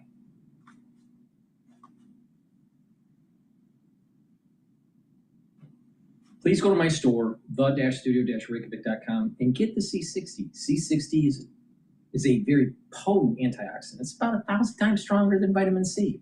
Now, C60, you can get it in a 2 ounce, a 4 ounce, or an 8 ounce configuration. It is cheaper per ounce to get the higher ounce configuration. You can get an MCT coconut oil, avocado oil, and also extra virgin olive oil. Take a teaspoon a day every day, preferably on an empty stomach, and this will help to soak up free radicals, improve the cellular processing, improve the energy levels of the cell. It's going to improve the mitochondria, so you're going to have more ATP. It's going to bring down inflammation at the cellular level. And when you do this, your organ systems perform better, your immune system will perform better, your endocrine system will perform better, your neurons will perform better. By soaking up free radicals at the vascular level, you're reducing plaque formation, so your cardiovascular health will improve. Your basal layer of your skin will improve. Your skin will be healthier and younger. By taking this every day, a teaspoon a day, every day, you are going to be slowing down the aging process. Now, if you stack this with resveratrol, you're getting added benefits for the basal layer for your skin. You stack this with Max 35, Max 14, or Cleanse, turmeric, ashwagandha lignans, the probiotics, and the Boomer Boost. That's a powerful stack to slow down the aging process.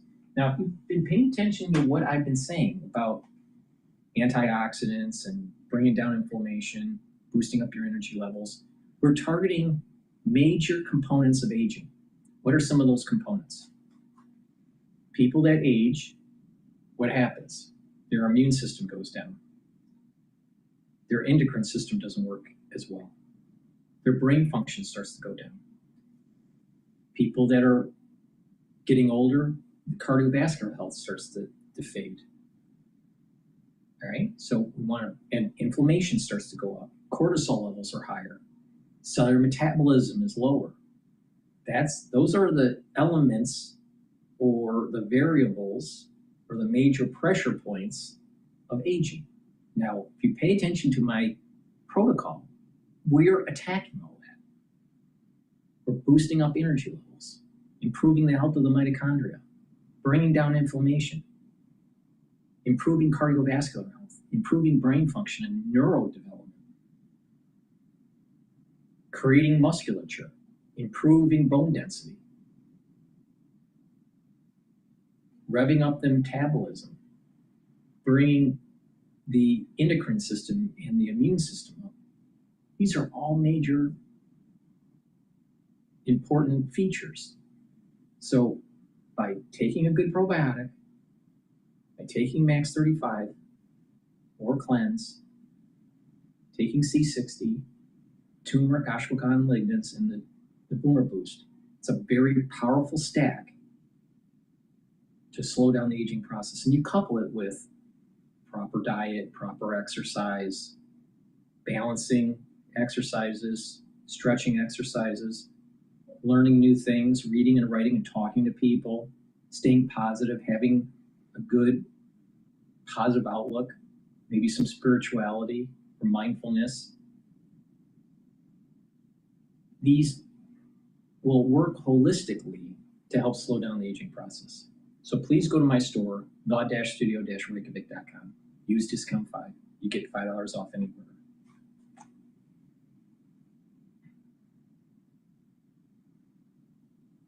All right, let's listen into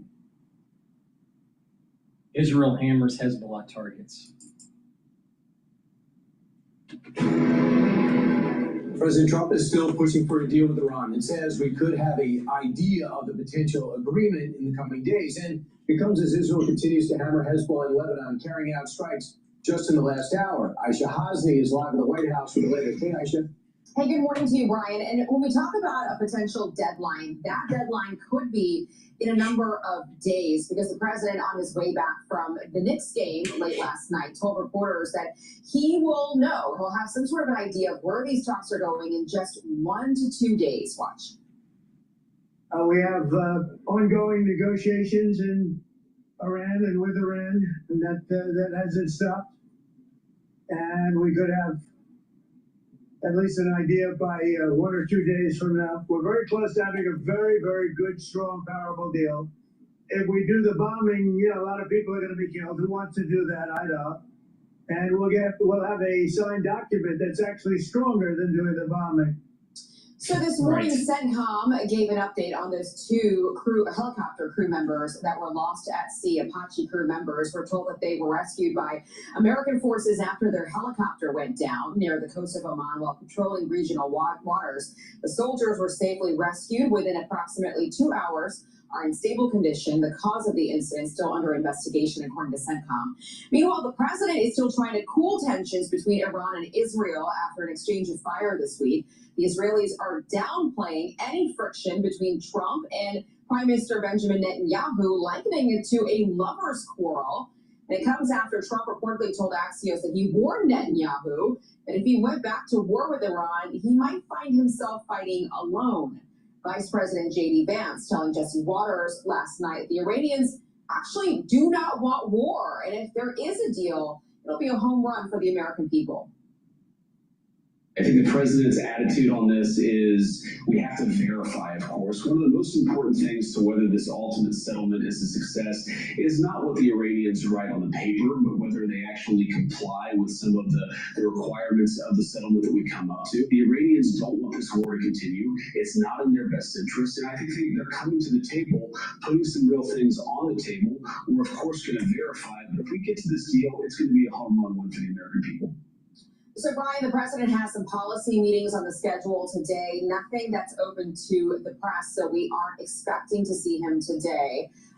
So keep your eyes on Truth Social if there's any news. Brian? And if something does open up, I know you're going to be there. Thanks so much, Aisha. Appreciate it. Our next guest knows all about fighting the war in terror and knows Iran. Retired Vice Admiral and Navy SEAL Robert Harwood grew up in Iran, led invasions in Afghanistan and Iraq, and joins us now. Admiral, I want you to hear this. Now, I know the foreign minister is talking to the president. They feel like they're making progress. And then I wake up and I'm watching this exclusive interview on another network with this other parliamentary leader. Watch.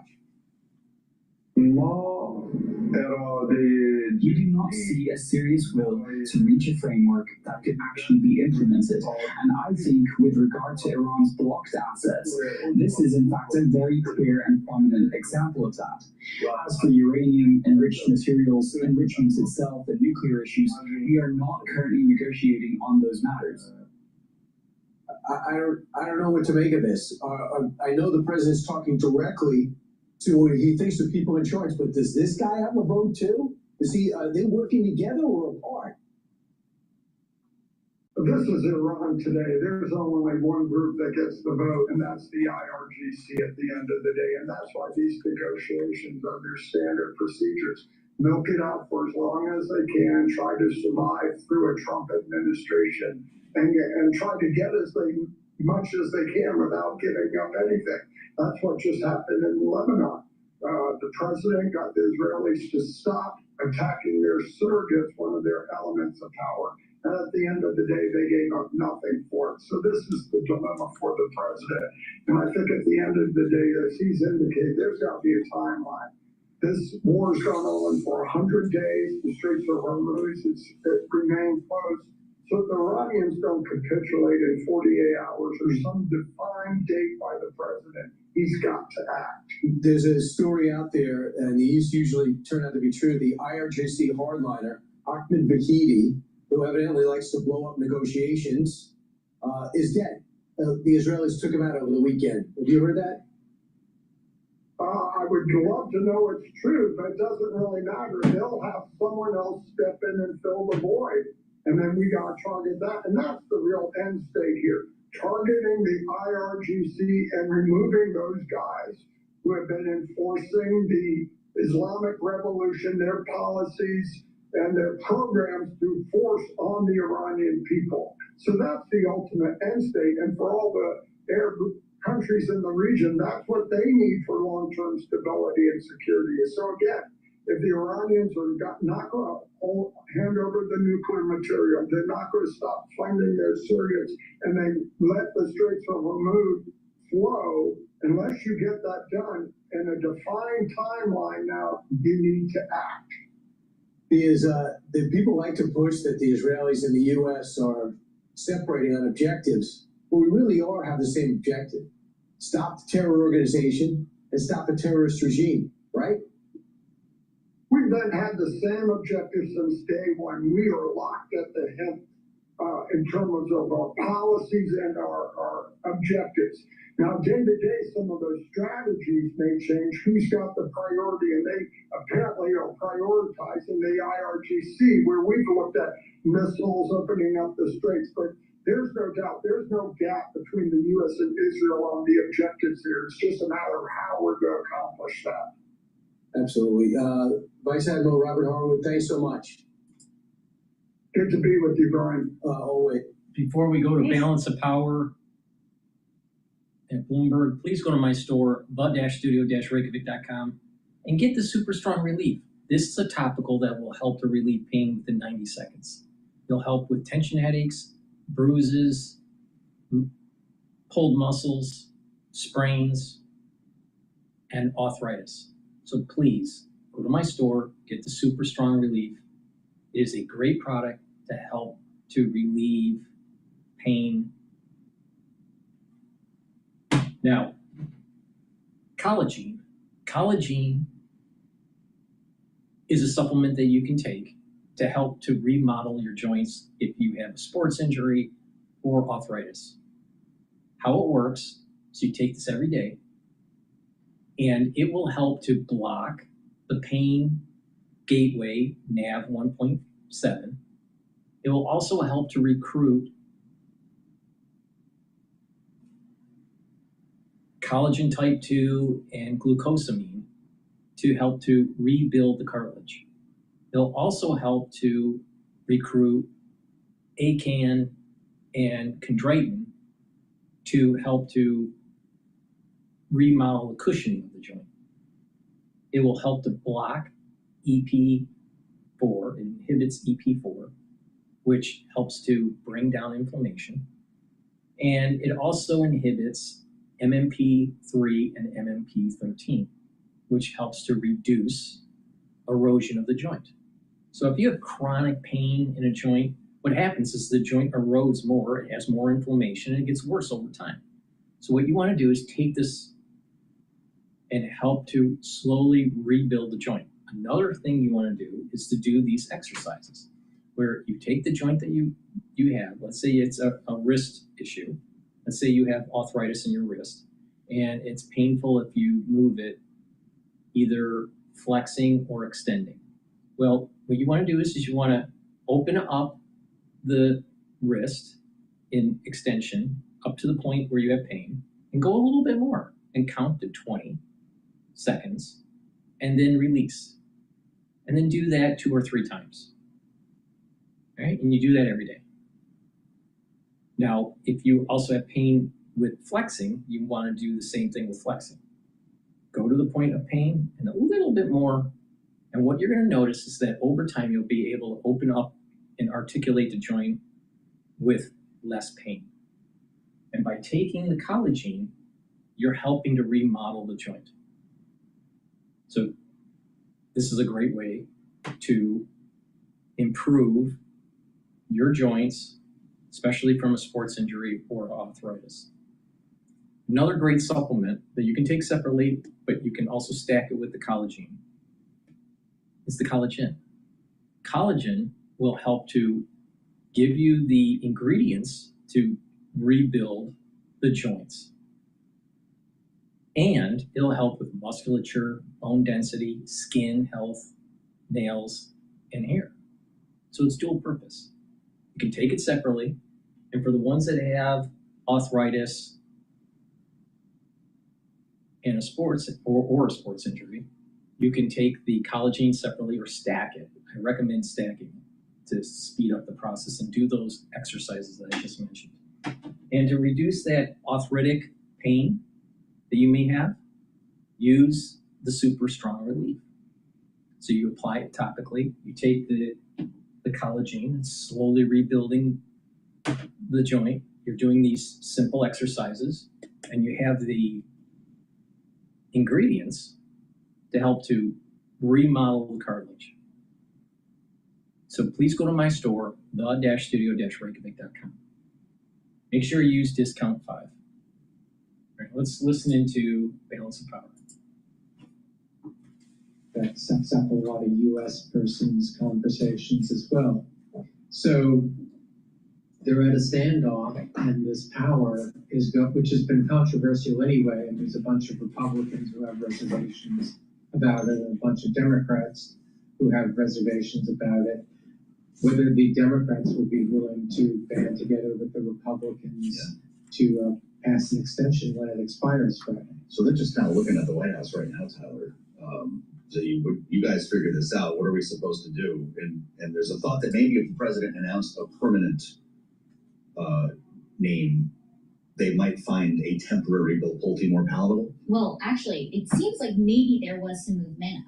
Senate Majority Leader John Thune did speak to reporters earlier today. He said that he's been in contact with the White House, and he seemed to suggest that we could soon get a longer-term announcement. Okay. We should keep in mind an acting director means that Pulte wouldn't have to go through that congressional process to be Senate approved. So he's basically in the job until you get that firmer replacement. So it does appear that there are these conversations that are actively happening, and Republicans do want to see this extended. And they've said there's a few different things coming up: the World Cup, the 250th anniversary, the UFC fight maybe that we're going to see. Have a war hook, and then you and I were just talking. Right. So definitely pressure. Just got a minute left, Mike Thorning. Reconciliation is a more immediate matter. We're going to get a vote today. Yes, is the that's the understanding? plan. Does Mike Johnson have the votes? We'll see. He says he's confident he can prevail. There'll be a vote early in the afternoon on a sort of a procedural matter. Yep. That'll probably be a good test. And then the plan is later in the afternoon, measure to pass this $70 billion spending bill. It's not too bad. The president said he wanted it on his desk the 1st of June, right? It's the 9th. Could have done worse, assuming they get it done. Big thanks to both of you, Tyler Kendall, Mike Thorning, getting us started on the stories that matter most today in Washington. All right, just to recap the market here, the S&P 500 is now trading at 7,282, so it's been going down. NASDAQ is also going down. VIX did spike up, and it's at 2178. I was saying that this week was, I said this 2-3 weeks ago, that this week would potentially go above 20. So right now it's trading at 2180. So, and the reason why is this, usually these spikes happen every 2 to 2.5 months, the periodicity of these spikes. So this makes sense here. So VIX did spike up.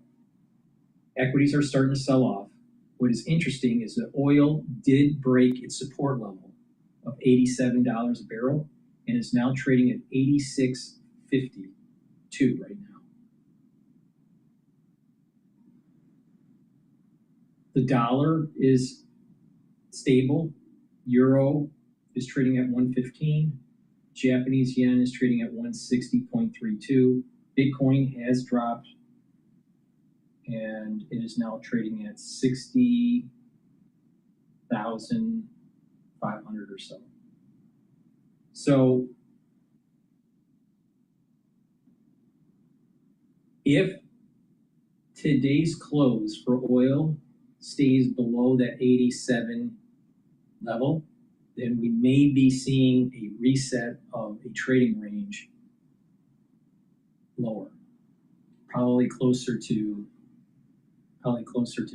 82 to $86 a barrel, which is good if that is the case. What is interesting is that VIX is starting to go up. It's at 22 right now, and equities are selling off.